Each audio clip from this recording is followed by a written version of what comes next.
السلام علیکم 8 کلاس۔ امید ہے آپ سب خیریت سے ہوں گے۔ آج ہم نظم حمد کا شعر نمبر 3 پڑھیں گے، اس کی تشریح کریں گے۔ شعر نمبر 3 ہے: کوئل کوکی بھونرا گونجا، بلبل نے بھی گیت سنائے۔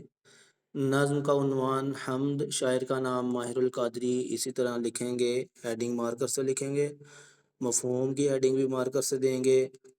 مفہوم یہ ہے کہ اللہ تعالیٰ کی تعریف کے لیے کوئل نے اپنی مخصوص آواز نکالی، سیاہ کیڑے نے اپنی آواز بلند کی اور بلبل نے بھی اپنی میٹھی آواز سے گیت سنائے۔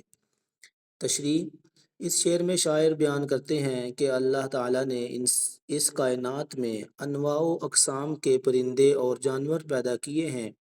کائنات کی تمام مخلوقات اپنے انداز میں اللہ کی حمد و ثنا بیان کرتی ہیں، جیسا کہ ارشاد باری تعالیٰ ہے۔ ترجمہ: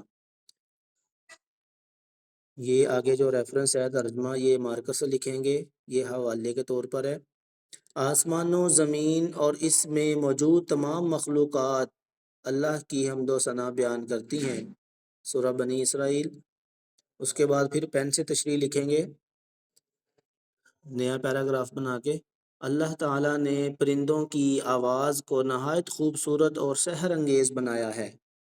جب پرندے مثلاً کوئل، بلبل، طوطا اور بھونرا وغیرہ بولتے ہیں تو ان کی آواز انسان کے کانوں میں رس گھولتی ہے، جس سے انسان حشاش بشاش ہو جاتا ہے۔